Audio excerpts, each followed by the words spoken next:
creeping through the haze, shadows dance in twisted ways, echoes hum from worlds unseen. This is where the strange convene.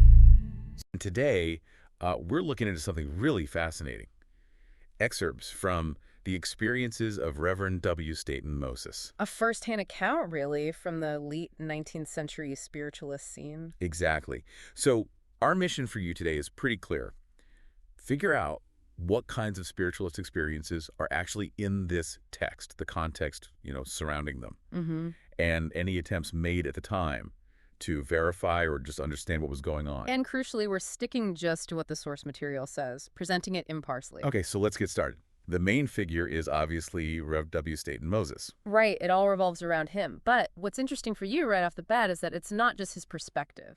Oh, yeah, the text has observations about him. It seems like there's an editor, probably F.W.H. Myers, adding another layer. Okay, so like an external viewpoint, too. Exactly, gives it a bit more texture. And importantly for you listening, Moses wasn't just some wide-eyed believer jumping in. No, not at all. The text actually points out he observed other mediums. And he found fraud sometimes. He did. Detected fraud on several occasions. Apparently, he was even fooled himself once by a dodgy manifestation before realizing it. Okay, so he had some critical faculties. He wasn't just accepting everything. Definitely. Shows a degree of assessment was there. But I sense a but coming. Well, yeah. The text also mentions times when his ability to spot deceit seemed imperfect. So not foolproof. Not foolproof. But, the source itself says his skill as a detective isn't really the main point here. Right. It's the phenomena themselves we're digging into for you. Exactly. That's the core of this deep dive. Okay, so moving on.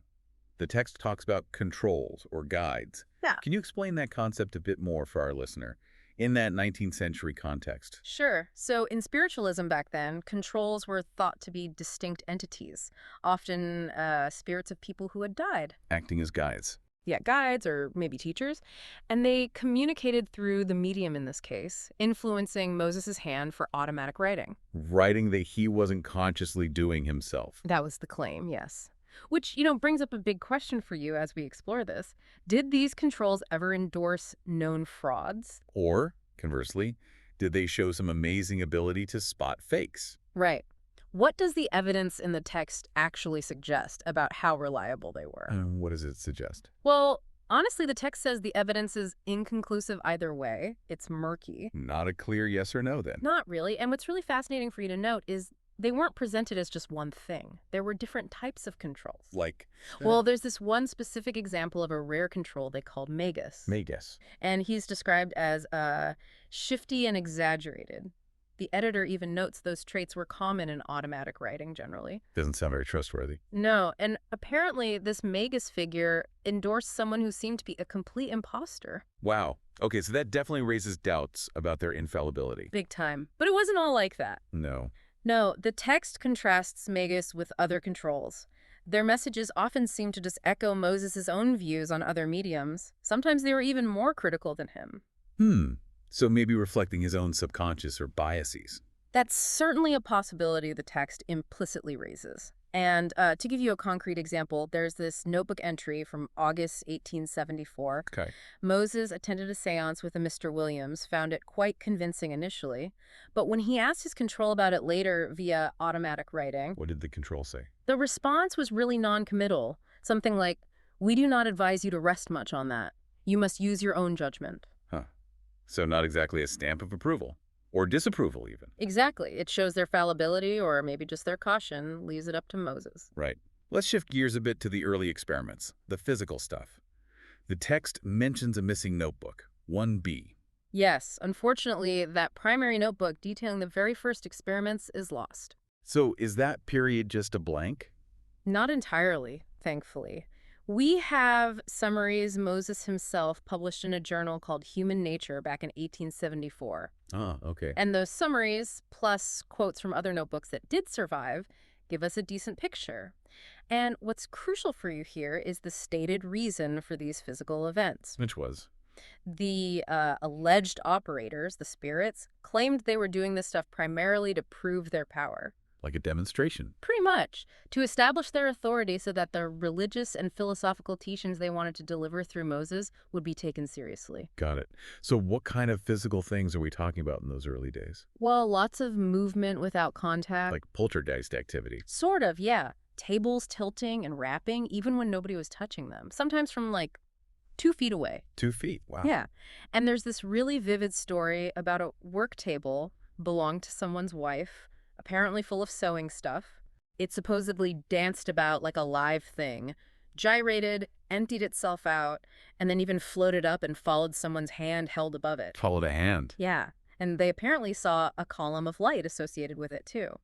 Imagine seeing that. For you listening, it really pushes the boundaries of normal explanation. Definitely a striking image. Mm-hmm. Any other examples of that kind of movement? There's another one where a table supposedly rose up and gently touched Moses on the throat and chest 3 times. While he was sick. Yeah, he had bronchial symptoms, so it almost feels intentional, maybe even therapeutic in some weird way. Strange. Yeah. And the text says his own levitation started quite early, too. Relatively, yes. His first personal experience of levitation apparently happened only about 5 months after he first got into spiritualism. That seems fast. It does. Suggests these powerful physical phenomena, as the text calls them, developed pretty quickly for him. Can you give us an example of a more complex early seance, something that brought a few elements together? Sure. There's a detailed account from August 1872. A heavy table tilted violently, multiple times. Okay. People heard raps and thuds all around the room. Moses himself was apparently moved in his chair, pushed against the wall, then brought back. Moved with the chair. Seems like it. Then the table moved halfway across the room, no one touching it, lifted up. Mm-hmm. And when they asked who was there, the message came back through raps, presumably that there were 49 spirits present. 49. 49, all described as good spirits, there to look after the sitters. Quite a crowd, huh? Even if invisible. That's a lot. And then there was that weird incident in his bedroom. That sounds particularly odd. Oh, yeah, that one's really curious for you to think about. He comes back to his room. Yeah. And finds his stuff writing case, flybook, notebook arranged symmetrically right in the middle of his bed. Symmetrically. Perfectly symmetrically. But that's not all. A skull cap that was on a drawer is now perched on the bedpost. And his clerical white collar, which he'd just taken off, is arranged like a halo around the top of a cross made of something else. Small objects. Like a halo. Wow, that's so specific, almost symbolic. Exactly. Yeah. Very specific, very arranged. Makes you wonder about the intent, doesn't it? What Right. message, if any, were they trying to send? Let's talk about object translocation now. Objects moving from place to place. Right, this is another category that really challenges simple explanations. For you analyzing this, these accounts are quite striking. Because they involved objects moving longer distances. Yes, often from other parts of the house, sometimes even from locked rooms, or while everyone was holding hands in the seance circle. Which makes direct trickery by someone in the room harder to explain. Much harder, yeah. These details seem designed to counter that very possibility. Can you give us a specific example or two? Okay, one instance involved a small copy of Milton's Paradise Lost. The book. Yeah. They were apparently having a conversation about being potentially deceived. And then this book gently lands on the seance table. Everyone there knew it belonged on a bookshelf somewhere else in the house. Okay, that's one. You mentioned a more complex one. Yes. The case of the small bell from the dining room. This one's pretty elaborate for you to picture. Go on. So the gas lights are on bright in the dining room and the hall outside the seance room. The seance room itself is dark, doors closed. Got it. Controlled conditions. Right. They hear the bell start ringing in the dining room. They can track the sound as it moves towards the closed seance room door. Okay. Then suddenly, the ringing sound is inside the seance room with them. Through the closed door. Apparently. The bell then reportedly flies around the room, ringing loudly, goes under the table, comes up near one sitter, circles their head. Circling their head? Yeah. Then goes around the whole group, and finally just lands on the table. That's incredibly hard to explain conventionally. It really is. How does a bell do that? It defies simple physics as we know it. Were other types of objects involved in these translocations? Oh, yeah. There's an account of a small Peturian statuette appearing on the table, came from upstairs. Okay. Then they get a message, spelled out by raps. We are doing something else. Cryptic. Very. And shortly after, a snuff box appears on the table. It belonged to a friend, was in his dressing room elsewhere in the house, and contained Tonkin bean. Tonkin bean. Mm. Has a strong smell. Yeah. Exactly. And what's really key for you here is that everyone smelled the distinct scent before they even knew the box was there. Ah, so the smell arrived first. Seemingly, yes. Which argues against someone just pulling it out of their pocket, doesn't it? It does add another layer of strangeness. And the text also notes this recurring detail. The objects often seem to arrive from behind Moses, no matter where they came from originally. Interesting observation. Okay, let's shift to sensory stuff. Spirit lights, direct writing. Right. The lights are described quite often. They vary different sizes, different brightness levels. And they sometimes came with shapes. Yeah, often seem to appear with what look like a hand and some drapery. And interestingly for you, the text says they could sometimes be renewed if someone waved their hand over them. Renewed, like reignited. Something like that. And a really crucial point, these lights often showed up when Moses was the only person there. Which makes explanations involving accomplices difficult. Very difficult. There was also another type mentioned, a little round disc of light that twinkled like a star. Okay. And the direct spirit writing, how did that supposedly happen? Well, there's one account where Moses was told to close his eyes. He then saw large, bright lights. One seemed to be held by a hand that moved around. Mm-hmm. After the lights vanished, they heard the sound of a pencil writing on paper. And there was writing afterwards. Yes, direct spirit calligraphy, the text calls it. Appeared on the paper without anyone visibly writing, suggests direct manipulation of objects. Again, for you, it raises deep questions about what forces could be doing this. The story then moves to séances, resuming after a break, right? And a new major guide appears. Yes, this seems to be a significant shift for you to track. After a break in late 1872, séances start again, and this entity called Imperator is introduced. He becomes a leading guide. Imperator, okay. And did the phenomena change? Well, there's evidence of more maybe controlled experiments, like one where they put ruled paper and a pencil under the table in the dark. They tore off a corner of the paper first, gave it to someone else to hold on to. For verification later. Exactly. Lights back on, there's a message written on the paper lying face down. The torn corner matched perfectly, and the writing even followed the lines on the paper. Adds a layer of seeming proof, doesn't it? It does attempt to. And they still had table movements and raps spelling messages, like one saying, "Welcome, we rejoice, William C.R." So physical stuff continued alongside this. Oh, yes. There's a story about a paper knife being thrown, hitting Moses on the head. Ouch. Yeah. And later, he finds a little cross made of cough lozenges in his bedroom. Cough lozenges, his own. Yeah, ones he used. But the rest of the packet was gone. He couldn't find them anywhere. Then there's a really telling incident involving that medium. Mr. Williams, the one the text explicitly says was repeatedly caught cheating. Okay, what happened with him? They had a seance with Williams, and nothing happened. No results for Moses and the Spears, who were his main circle. Interesting. But after Williams left, Moses is in another room, and suddenly that missing packet of cough lozenges gets thrown violently at his head. Whoa. And then, when they hold a seance later without Williams, everything works fine again. Communications are successful. That really seems to draw a line between something genuine, perhaps, and known fraud. A key point for you listening. It does seem to suggest that distinction was being made, or at least perceived. And the text still reports major physical feats, 2 tables levitating significantly, sometimes following Moses' hand like it was a magnet. This imperator figure, did he offer explanations, like about spirits returning? He did. That seems to be a key part of his role. There's a detailed dialogue recorded from December 9th. Imperator apparently identified himself as a good spirit, one who had lived on Earth before. Okay. And he directly confirmed that, yes, departed spirits can return and communicate. And this was impactful. Apparently so. The text stresses that his statement was accompanied by 3 of the loudest knocks ever heard. Real emphasis. Wow. And soon after, there was this specific test where the table knocked out the word Trinity.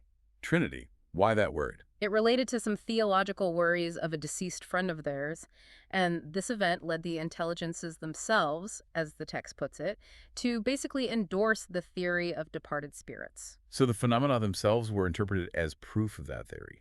Interesting for you to see how these events shapes their beliefs. Absolutely. And Imperator seemed to be quite forceful about controlling the conditions. So. There's a quote, "If you alter the circle, I will withdraw all manifestations." Very direct. underscores how sensitive they believe the phenomena were. And Moses started going into trances around this time. Yes, the first recorded trance in front of Dr. and Mrs. Spear happened then, and when Imperator spoke through Moses in this trance. What was it like? His voice was described as totally different from Moses' own. Slow, measured, calm, dignified. Again, adding to the impression of a separate entity speaking. Now, the source also mentions encounters with other famous mediums, like D.D. Home. What came out of those? Right, the seance with Home is interesting for you. Home was apparently unwell, so the phenomena that did happen, raps, table movements, were actually attributed to Moses's mediumship, not Home's. Okay. And Home's reaction. He seemed a bit skeptical about some things, especially the idea of matter passing through matter, even though he'd seen other weird stuff like the ring test. So even famous mediums disagreed or had limits to their belief. Seems so. Home apparently believed spirits could return sometimes, but thought most manifestations came from a low order of spirits. He was also critical of other mediums, like a Mrs. Duppy. Shows the diversity of opinion even within the movement, doesn't it? Exactly. Not monolithic at all. Varying degrees of belief and skepticism everywhere. There's also that odd New Year's Eve seance described from 1873. What happened there? That one sounded chaotic. Strange spirits showed up, each apparently making a weird noise. Strange spirit. Yeah, and the highlight maybe was a pair of salad tongs dropping from the ceiling and hitting Dr. Spear on the head. Salad tongs. Salad tongs. Didn't seem thrown hard, apparently came from an unusual direction. They also heard a strange wailing sound, supposedly an old friend's spirit. Bizarre. And then a blue enamel crucifix just appeared, materialized, with the message, "Wear it." Just appeared. That's the report. And other spirits communicated too, each distinct. For you listening, it shows the sheer unpredictability and sometimes, frankly, absurdity of the reported events. And lights were still a thing. Oh, yeah. Imperator apparently explained them. A pencil of light was him. A bright cluster was his attendant. Other lights were their band. So identifying the lights with specific spirits. Seems like it. Dr. Spear even physically interacted with one, passed his hand over it. They stayed visible until the gaslight came back on. Any other recurring phenomena around then? Yeah, mentions of another spirit, Dickie, moving things, and this heavy tramping sound that kept time with music being played. Tramping sound. Yeah, and in one seance, a table floated 2 feet up. Imperator explained that spirit photographs weren't pictures of spirits, but of a germ of life force. Interesting distinction. There was also a dramatic trance by another medium they witnessed. Yes, that's quite a story for you. This other medium apparently started impersonating different people while entranced. Impersonating? Yeah, kneeling, crying, acting out dying, then getting up and seemingly becoming someone else, an acquaintance's mother, friends. And the voice and appearance changed. That's what the account says. Face and voice shifted for each character. One spirit, an old minister, even suggested starting with a prayer. Which they did. Yes, and the prayer itself was apparently dictated by Imperator speaking through Moses, who had also gone into a trance.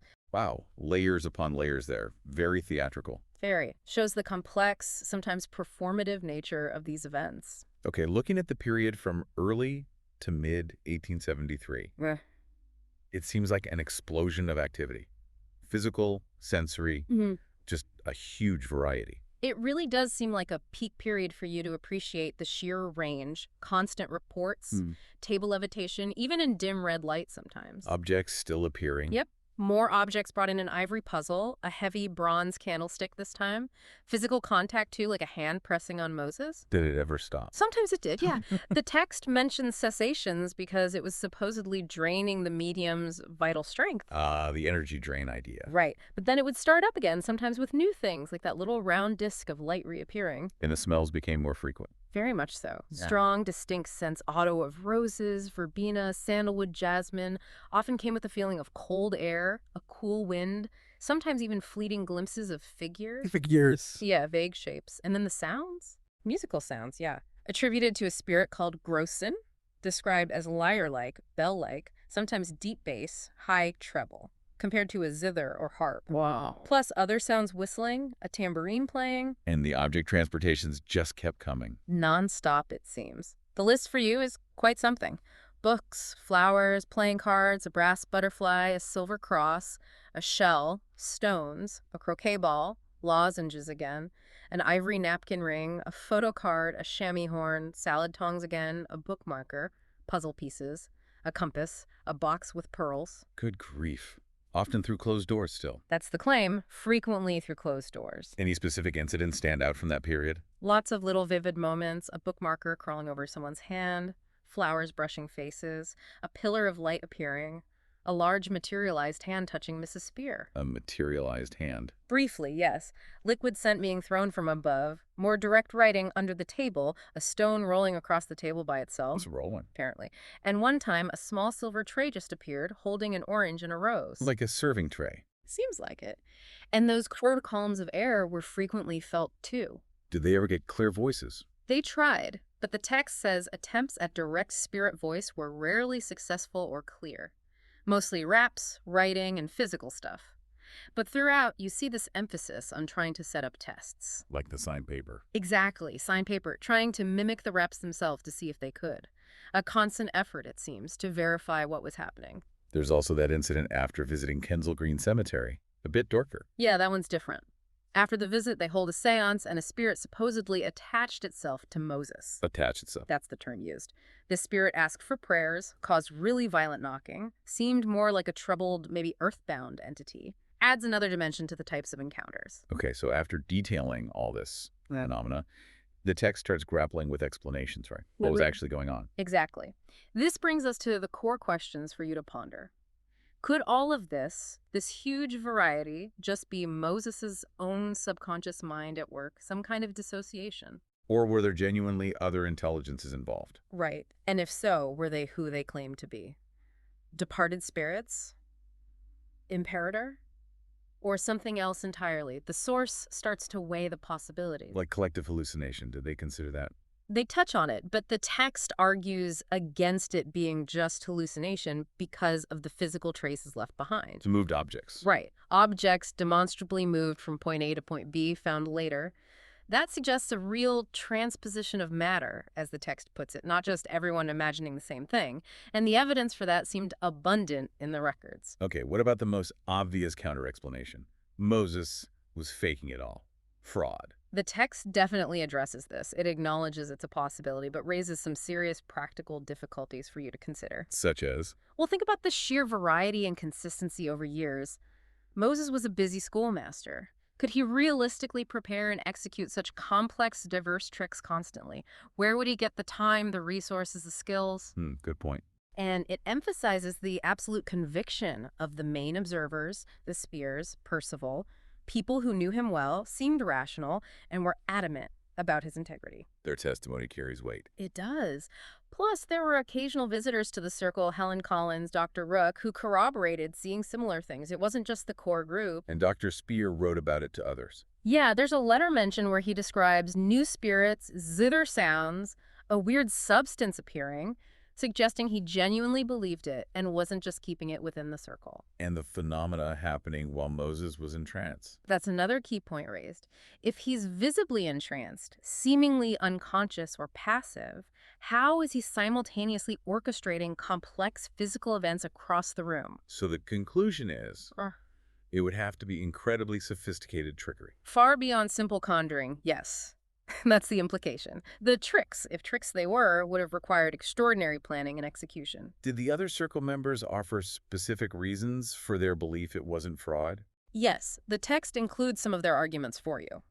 Charlton T. Spear pointed to things like sometimes having light during phenomena, things happening far away from Moses, similar events occurring in different houses, the raps continuing even during Moses's trances, and how hard it was to actually fake those specific rap sounds. Okay. What about Percival?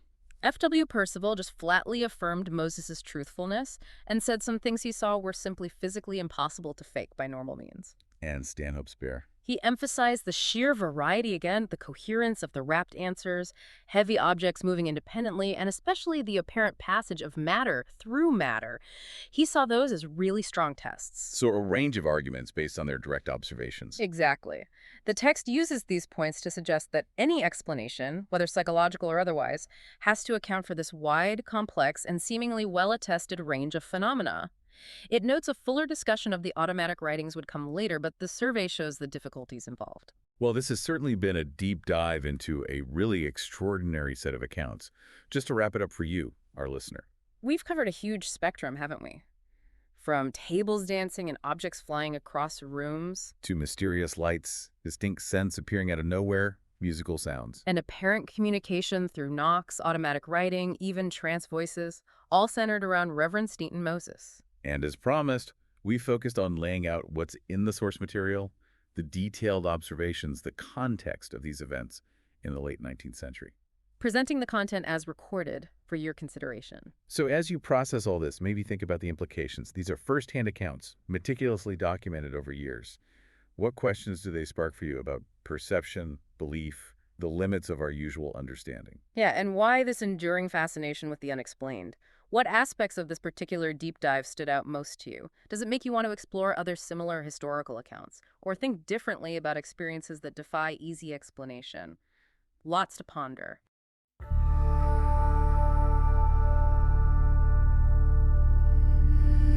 Whispers creeping through the haze, shadows dance in twisted ways, echoes hum from worlds unseen.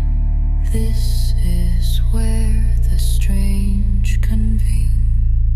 Step into the unknown mind, secrets hidden, twist and bind, truths that linger in between.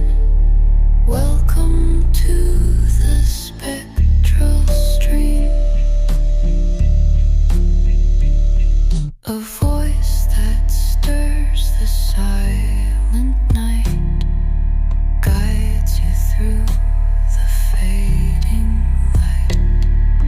Journeys deep beyond the real, where unseen forces are revealed. Step into the unknown mind, secrets hidden, twist and bind, truths that linger in between. Welcome to the spectral stream. Electric sparks and haunted tones, reality's edge becomes your home. Questions rise like fragile smoke, the uncharted realms silently spoke.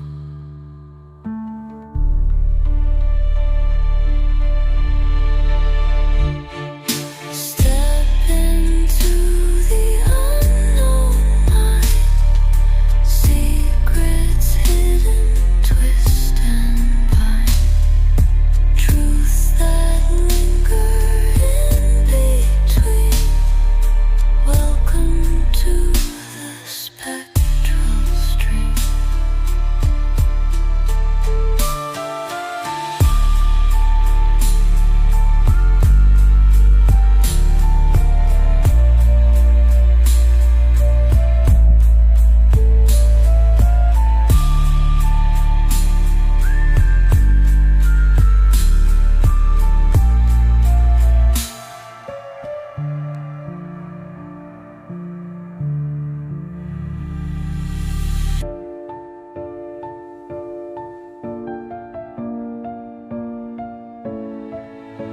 Electric sparks and haunted tones, reality's edge becomes your home. Questions rise like fragile smoke, the uncharted realm silently spoke.